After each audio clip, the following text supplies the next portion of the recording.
Hello and welcome to the Magical Learning Podcast for this week. This week we talk to Kylie James, who's a professional coach, and we're talking about making a midlife comeback. You might have heard of a midlife crisis. This is how to take it in the opposite direction. Enjoy and have a magical week. Hello everybody and welcome to the Magical Learning Podcast for today. Today we are lucky enough to have another guest podcast, and we know these are some of our favorites, so it's very exciting. But we'll reveal that shortly. That's called a little teaser right there. Let's find out who of our normal Magical Learning crew is on the call. So let's start with Alan. Alan, how's your week been this week? It's been a great week, Jez, and I can even announce that I've actually started Pilates now. I wasn't going to say that until I'd done it for a couple of weeks, but now I've got a couple of weeks behind me. I can say I'm doing it. And how's that going, Alan? Going really well, actually. There's a couple of other guys in the class who give me a more realistic benchmark on how far the human body can stretch. Awesome. Well, that's good to see, Alan. Good for you. That's awesome. Grahame, I'll throw over to you. How are you going this week? I'm awesome, Jess. Thank you. I have fortunately not started Pilates, although it probably would do me a world of good. But no, I'm very excited about being on the call today, as always. Thank you. Awesome. Good to see. And Danette, how are you going this week? Yeah, Jez, having a great week. Been home for the most of the week. First time in 4 weeks. So that's been beautiful. Been sleeping in my own bed. Awesome. Always good. Thanks for that, Danette. And now it's time for me to introduce our guest for this week, a person who not only is going to be a great guest, but also suggested a great topic that I thought was awesome, which is making a midlife comeback. But I'd like to introduce our guest, Kylie James. Kylie, how are you going this week? I'm really great, Jez, and thank you so much for having me on the podcast today. I'm super excited. I'm always happy to talk to you guys. It's always a fun conversation. Awesome. And we're so happy to have you. So Kylie James, you do a bit of coaching and stuff, but I think you'll do a better job at explaining who you are and what you do better than I will. So I might throw it to you. So if people don't know who you are, do you want to give them a little intro to a bit about your story and then what you do now? Yeah, absolutely. So for everyone, yep, I'm Kylie, and I run a business called Kylie James Coaching. I've only been established for about a year, and that's been part of my journey. And I guess that's part of the story that I'll talk to you about today. It's been a long time coming, but that's part of the whole midlife comeback, and one of the reasons why I am really passionate about what I do today. So I am a coach, but I'm also a HR professional. So I bring my HR skills to conversation so I can help leaders, teams, and individuals just basically live an awesome life. Because I think there's just, too much. And I was that person. I was living a life that I wasn't really happy with. So, I decided to make some changes and away we went. So here I am. So yeah, thanks. Yeah, that's amazing. And I thought this topic was such a good one that you suggested, because you sent through a couple and this one really sung to me, making a midlife comeback, because as I read your website, it's definitely something that is true to you, but I also think it's something that is really important to remember, as for anybody at any time. So do you want to tell us a little bit about what helped you make that switch to starting Kylie James Coaching? Yeah, I think this has been a bit of a long time coming. So for probably the last 6 or 7 years, I've been working with a coach, and I've really been trying to figure out what I want to do with my life. There was this little voice in my head saying, yeah, there's more out there for you. Something's just not kind of hitting the mark with life, but I just didn't know what it was. I changed jobs. I tried to do different things, but it just kind of wasn't hitting the mark. And then one day, my best friend passed away. She was 38 years old. And I just kind of went, okay, well, she can't live her life. Well, what can I do? I'm still here. So what kind of legacy do I want to leave? And so that was the time where I really started getting serious and decided, okay, well, what do I want to do? And that's when the business idea came through. And I was doing some informal sort of coaching just through work at that stage, and I just loved it. It just, I just made my heart sing. So I thought, yep, I've got to follow that path, and here I am today. So yeah. Amazing. Well, that makes you the perfect person for us to ask our questions at today about making a midlife comeback. And so we've sent you through a list, and we're going to go through them now. So I actually think it's a great place to start is with Alan's question. So I've chucked it in the chat there. Alan, what's your question? And feel free to elaborate or any ideas you had when you were thinking of it. Oh, thanks, Jess. Hi, Kylie. Hello. Kylie, I guess my thoughts went back to school. And, when we're leaving school, we often get everybody else telling us what we want to do. And back in those days, we don't even know who we are. And I was curious, how important it is in discovering who we truly are when making that midlife comeback. Yeah, that's such a great question. And to be honest, that's probably been one of the key things of my journey. I actually didn't know who I was. If you asked me probably 5 or 6 years ago, I'd lost myself completely. I'd lost myself in corporate life, and I was living a life that I just thought I had to rather than what I wanted to. So I did some real deep thinking, and I actually went back to my childhood days. And when I was a young girl, I actually wanted to be a ballerina. That's what I wanted to do. And so I just dance around all the time, like, who cares about school and stuff? It was, I just wanted to dance, and it just meant so much freedom and fun and creativity. And I figured out that I'd lost all of that. So I actually needed to go back to my childhood to find that, to realize that that's what I wanted again in life. And that's actually who I truly was. So a bit of soul searching, a bit of getting rid of the BS, I guess, that, we gather in our lives, and just facing some hard truths to say, okay, well, if you want this, what are you going to do about it? So I think it's really important to know who you truly are, but I think that's part of the journey and actually part of the fun of making a midlife comeback. So so that's kind of, I think, it's about being authentic to yourself, really, what it comes down to. So yeah. Thanks, Kylie. No worries. Yeah, I love that answer, Kylie. I love that. I feel like there was such a dense answer in terms of, like, there's so much to take away from it. But as I'm looking at the questions, I feel like we're going to get to a lot of the questions that I have as you're going through this. But it's a great answer. It's so interesting as well. I loved it.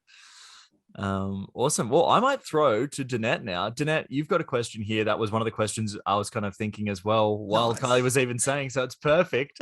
Ask your question and any extra things you want to throw in with it. Nice. So for viewers that and listeners, Kylie and I have known each other for quite some time. So this has been a beautiful journey to see Kylie to where she is today. So, you spoke about what sort of triggered you.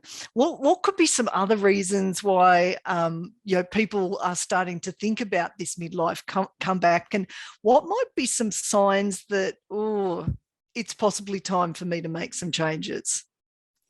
Yeah, really great question. And I referenced earlier that, it was probably my best friend passing away that was the catalyst for me. But there were also other things, like my parents, older, so things are changing in life. And I want to spend more time with them because my dad's not super well. So it's about your changing priorities and those sorts of things. And I took some time off last year and spent a whole, about 4 months with them, and just created new memories and new experiences with them that you just don't get to, I think, when you're an adult, because you're so focused on work or life or whatever's on in your world, that I guess it's the distractions that you focus on, not the things that you actually end up loving. But there are so many different things. And even, when I talk to my clients, it could be that their kids are leaving home, for the first time, and they've kind of lost their identity and they don't know who they are anymore. So they have to kind of rediscover themselves and, find out who they want to be. Because, before, for 18 years or something like that, they might have been mum or dad or stepmom or stepdad, like there's an identity there, and all of a sudden they're not needed as much. So, or they're needed in a different capacity. So, they have to, I guess, find themselves. And I guess we talk about, I guess society talks about midlife crises, and you go and buy the fast cars and all of those sorts of things. But I'd rather look at it as a reinvention or a recreation or a comeback or something like that, because it's such an opportunity to kind of just relook at everything in your life and saying, okay, what do I want to do moving forward? Who do I want to be, and how do I want to live my life? So, that's kind of, And I always remember the analogy that you've shared with me, Danette, is the feather, the brick, and the Mack truck, which I'm sure all of you have heard here on here. I don't think I've shared that one on this, Kylie. that just sticks in my mind all the time, and I often share that with my clients because it's such a great analogy that there are so many signs along the way, and eventually you have to listen to it. Otherwise, that Mack truck will come along and clean you up. So. Great answer. And I'm glad you reminded me about that one. Just on that, I don't know, even if there are new listeners that maybe haven't heard it before, do you want to just tell us a little bit about the feather, the brick, and the Mack truck? Because that could be a good one if it's working for you, Kyle. I think a lot of people could probably use it. I'll share my version of it, but Danette might want to jump in and elaborate. But I guess the way that I see it is, there's signs along the way that you might get a bit of a tickle from a feather or something like that, giving you a bit of a nudge to say, come on, you've got to have a bit of a change, or something's not quite right there. Obviously you can listen to it, or you can choose to, disregard it. If you disregard it, then maybe the brick will come along. It's a little bit of a heavier thump, and a bit of a bigger nudge, a bigger push. And again, you can choose to listen to it or not.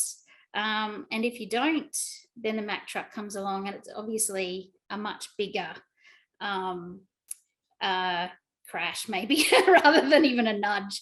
And that's when you really do have to listen to it. So, and those things mean different things for different people, I guess. So, yeah.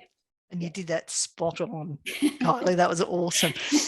And Grahame might remind me, because we got that off Scott that used to work for Tony Robbins. He lives on the Gold Coast. Scott Harris, yeah. So I always like to acknowledge where it's come from. So Scott Harris shared that in a seminar we once went to. Oh, cool. Yeah. Good. Yeah. Awesome. Well, thanks so much for that. Great answers. And one of the reasons that I love doing this type of podcast is because not only do we get to ask all the questions we want, but also I love having all the different perspectives of everyone. So it's so nice getting all these different questions. So I might throw to Grahame, because I really like this next question. Grahame, what's your question, and any extra comments and stuff you want to throw in there? So I think framing this question, I was sort of thinking again about the whole idea of midlife comeback. Kylie, you talked before about midlife crises and what creates them, what motivates us to choose to be aware of them, what are some of the things that help us move forward or change direction, etc.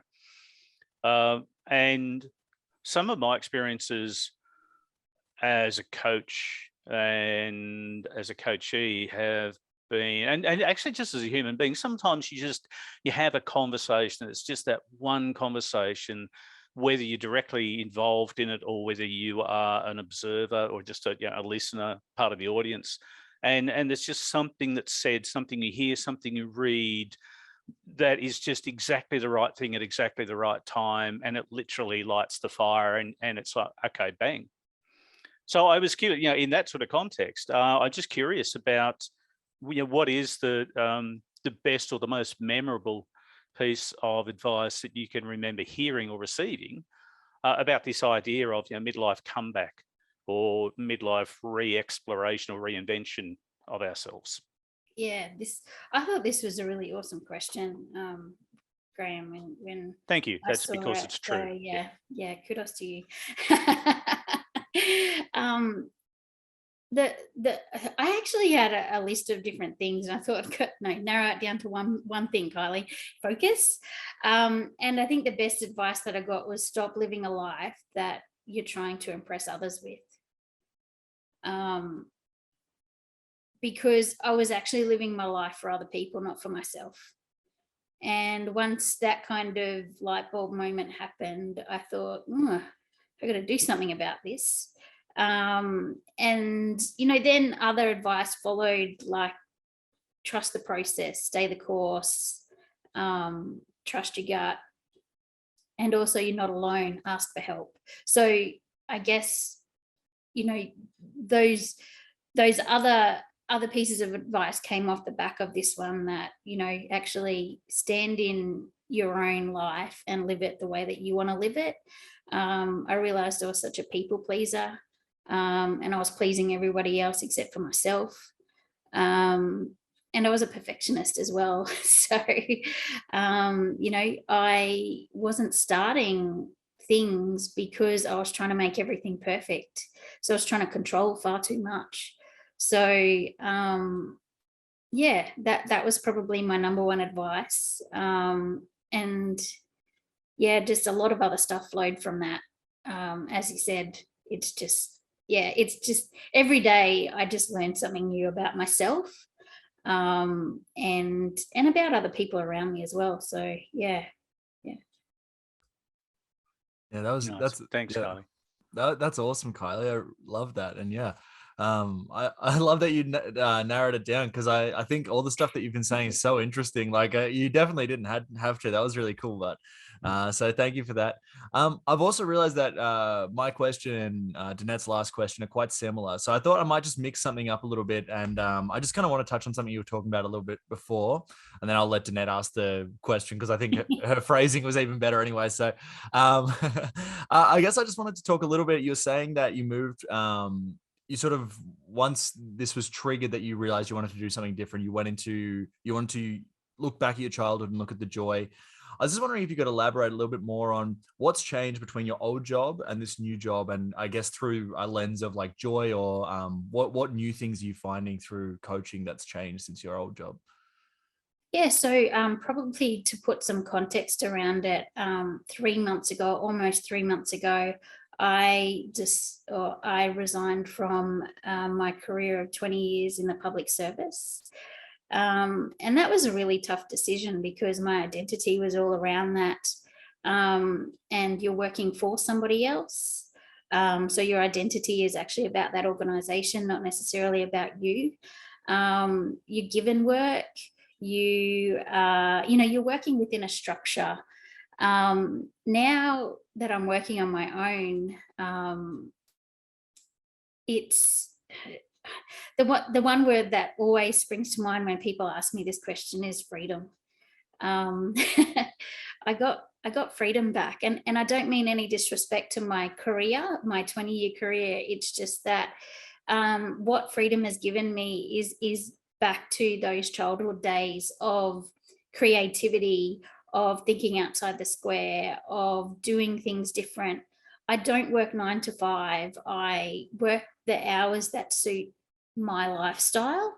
I travel, my parents live up in Queensland. So I took 2 weeks, well, not off because I didn't have to take it off. I actually took my business up there and worked up there for 2 weeks. So the flexibility that it's also given me. So all of those things are in that corporate job, but in a different way. Now I can just make, I guess, life work for me rather than me try and fit in with work. So that's probably the difference. I think that's Awesome. No, that's perfect. Yeah. Thank you so much for that. Yeah, that's amazing. Yeah. So thanks for that, Kylie. Awesome. Well, I might throw to Danette for the final question here. And then we can do some little wrapping up as well after that. But Danette, what's your final question you've got here? So Kylie, for those who are going, oh, should I, shouldn't I? Yeah, what are some simple things, tools, tips perhaps that would help people navigate from, oh, I've got an inkling I need some change, through to actually putting this into practice? Yeah, good question. And I think the very first thing that I would say is ask for help, because you don't know everything, and also you don't know what you don't know.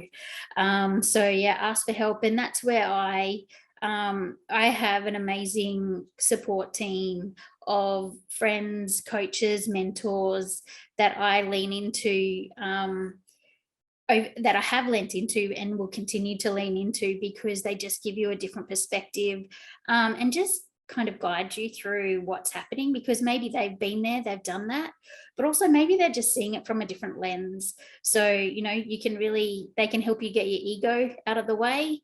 They can help you go from chaos to calm, reduce the overwhelm, all of those sorts of things, you know. So really asking for help is probably the number one thing. And I guess that sort of, you know, for me, investing in yourself is a really big thing. So always learning, self-development, personal development, that's a really big focus for me. So don't be scared to invest in yourself, because you will see outcomes from that. So whether that's, just doing an online course, reading a book, you know, listening to webinars or podcasts, those sorts of things, you know, it doesn't have to cost a lot of money, but, you know, you can also choose to, you know, go to conferences and engage coaches and all of those sorts of things. So that would be my number one thing. My second one is really think about who you surround yourself with. And again, not everyone is, you know, I don't mean any disrespect to this, but not everyone's going to be your champion in the room. They're not going to understand the process that you're going through, or they're not always going to agree with everything. And if they're in a different place, they also might be trying to hold you back without them even realizing. And sometimes you don't even realize that that's happening either. So, you know, take a step back and really think about who are your champions, who do you want to surround yourself with.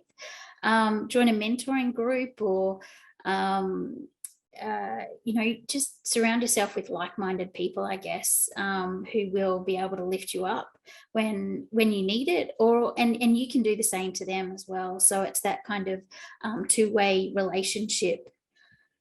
The third is get out of your head.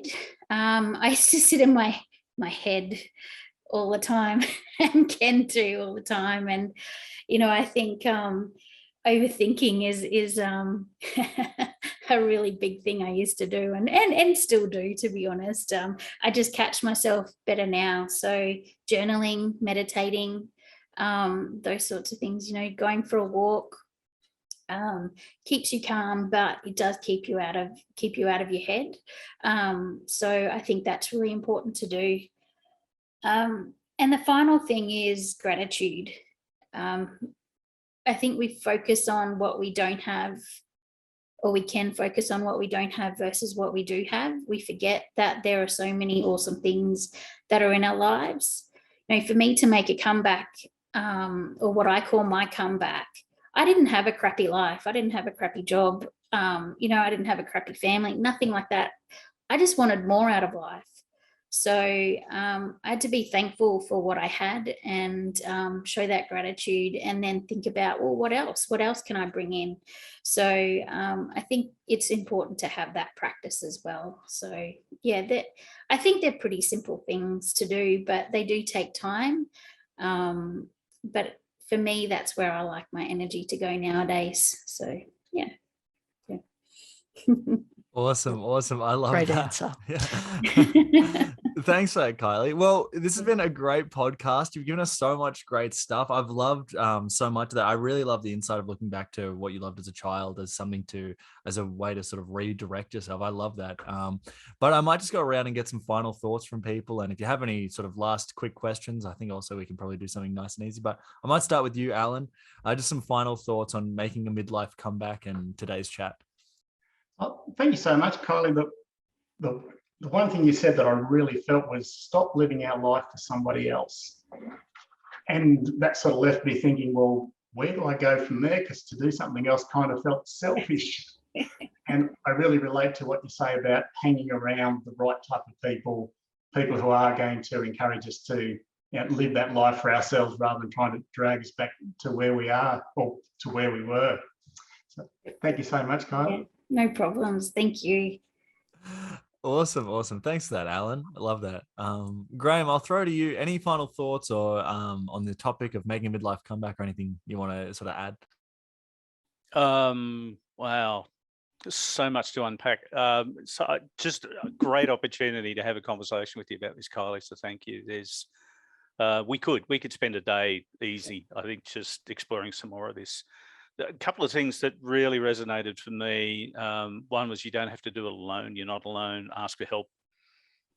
For so many people on planet Earth at the moment, I think this idea of a midlife comeback, or even if you want to call it a reinvention or a career change or just a course correction, pivoting, whatever label you want to put on it, it's still scary as hell.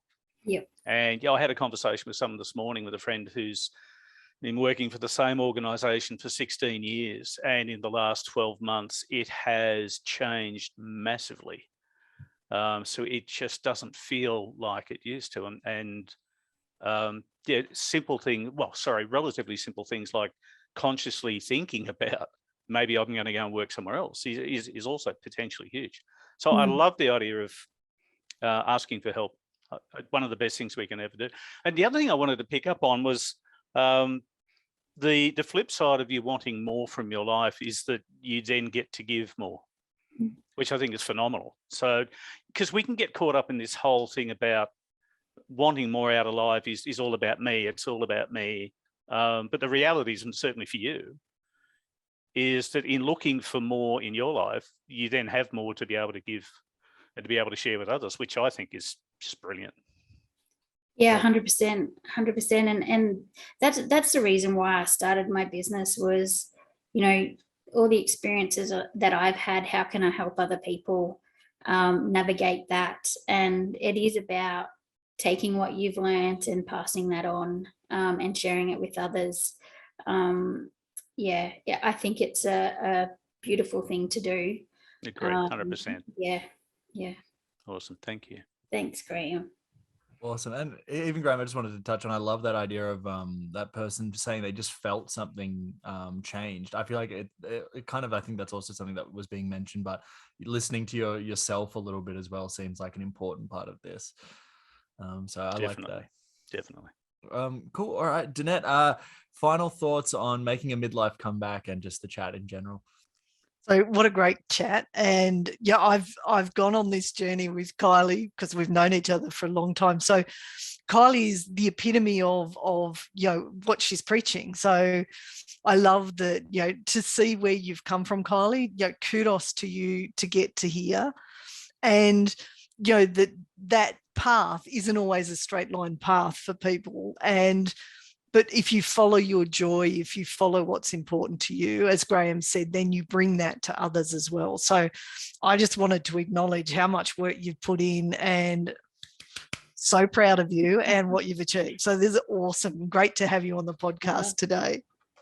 Thank you. And thank you to both you and Grahame. Along the way, you've both given me such beautiful advice and wise words, but also you've just let me be me through the process as well. And I think that's important, that these sorts of transformations you can't force on people. You've just got to let them go at their own pace. But at the same time, as an outsider, you can kind of see what the potential is for others. So you do want to kind of spur them on. So yeah, thank you both so much. I really appreciated your support over the years. I can't thank you enough. You're welcome. Absolute pleasure. Yes.